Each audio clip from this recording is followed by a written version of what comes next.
ഞാനെന്താ ഡൽഹി ഇവിടെ സ്വാമിജി HRDS സ്വാമിജിയെ കാണാൻ വന്നു. സമയം കാണാൻ പറ്റിയില്ല. അപ്പോൾ HRDSൻ്റെ സെക്രട്ടറി അജയ് കൃഷ്ണ സാർ കണ്ടു. അജയ് കൃഷ്ണ സാറാണ് എനിക്ക് എൻ്റെ മോട്ടിവേഷൻ തന്നത്. ഇത്ര നാളായിട്ട് എന്തുകൊണ്ട് നിങ്ങളത് മറച്ചു വെച്ചു? ഇതിന് പ്രധാനമന്ത്രിയെ പോയി കാണണം.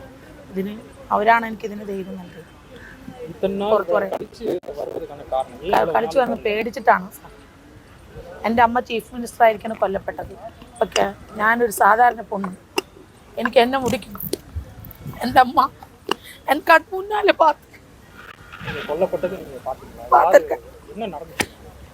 ഞാൻ അന്ന് അമ്മ വലിയ മാതിരി 2016 സെപ്റ്റംബർ 22 വോയിസ് കാർഡിൽ വന്നിട്ട് അപ്പോ എൻ്റെ അമ്മ കീഴെ മരിച്ചു കിടക്കണ മാതിരി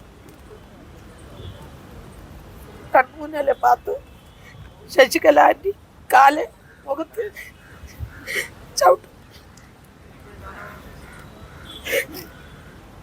ശശികല அவங்க வந்துட்டு காலை முகத்துல ചവിട്ടും.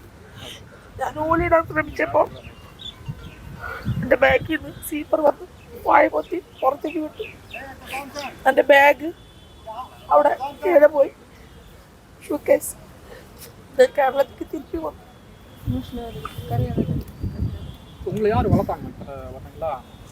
இந்த MGR வீட்டில் சர்வெண்ட் மாதவன். அவர் பேர் ஏதாவது? மாதவன். அவர் தான் உங்களை கேரளத்துக்கு வளர்த்தாங்க. இப்போ கோர்ட்டு சுப்ரீம் கோர்ட் வந்திருக்கீங்க. இந்த அம்மைக்கு நீதி கிடைக்கணும். ஓகே, கோரிக்கை மனு அம்மைக்கு நீதி கிடைக்கணும். என்னன்னு எழுதிருக்கீங்க? தூக்கம் வராது. அம்மா கொல்லப்பட்ட கண்ணூல பார்த்தது இன்னைக்கு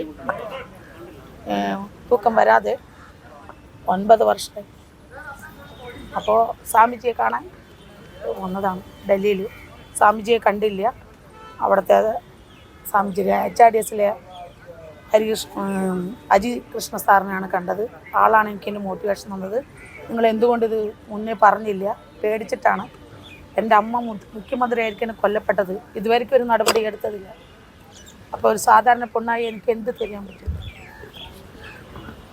അപ്പോൾ ആൾ പറഞ്ഞു, നിങ്ങൾക്ക് നീതി കിടക്കും, നിങ്ങൾ മോദിജിയെ കാണണം, പ്രധാനമന്ത്രി മോദിജി നിങ്ങൾക്ക് நியாயம் கிடைக்கும். செய்திகளை உடனுக்குடனும் துல்லியமாகவும் தெரிந்து கொள்ள சப்ஸ்கிரைப் பண்ணுங்க.